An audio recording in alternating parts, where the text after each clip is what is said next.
Lansana Bakayoko, c'est un processus peut-être beaucoup plus complexe et difficile pour Pascal Affi-N'Guessan parce que le Congrès, c'est à partir du 8. Oui, manifestement, c'est une période très très difficile pour le président Pascal Affi-N'Guessan parce que les convulsions au niveau de son parti, cette fois, je ne pense pas qu'il pourra tirer les marrons du feu comme ça avait été le cas en 2014 où il avait remporté la bataille face à Laurent Gbagbo.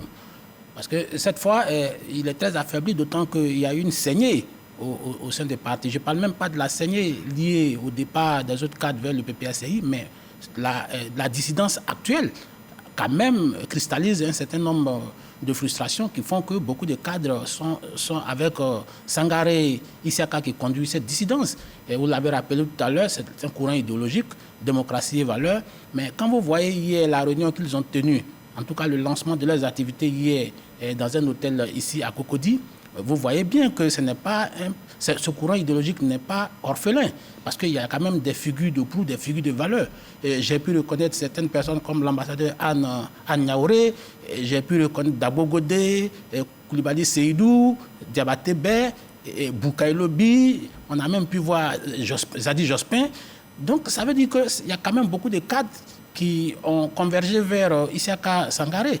Et puis, quand on voit la nature des délégations, en tout cas la configuration des délégations, elles sont venues d'un peu partout. Du Gontougo, du Béké, du Poro, du Lodibois, d'Abidjan, Yopougon. En tout cas, un beau monde autour du président Sangaré Isiaka. Donc, pour moi, Affi-N'Guessan traverse des périodes... en tout cas, il y a un avenir qui était déjà assombri, en tout cas du point de vue politique, mais il sera davantage brumeux, d'autant qu'il est clair que sa nouvelle vision politique qui fait qu'il veut converger vers le PPACI, beaucoup de militants aujourd'hui trouvent cette vision illisible.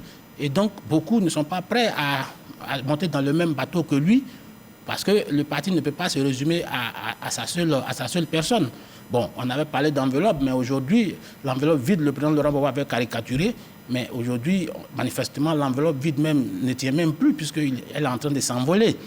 Mais je pense que dans cette affaire, c'est Laurent Gbagbo qui devrait en train d'être ris sous cap. Et il ne devrait tirer aucune gloire en laissant Affi-N'Guessan venir vers le PPACI.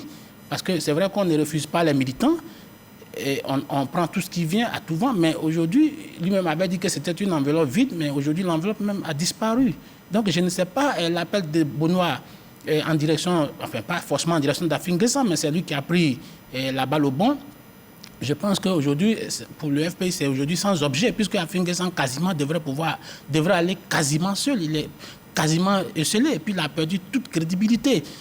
Et à mon avis, j'avais pas de convulsion, mais ce petit tremblement de terre au sein du FPI devrait en principe pouvoir emporter Affi-N'Guessan, en tout cas ce qui reste d'Affi-N'Guessan aujourd'hui, parce qu'il a perdu toute légitimité pour contrôler ce parti.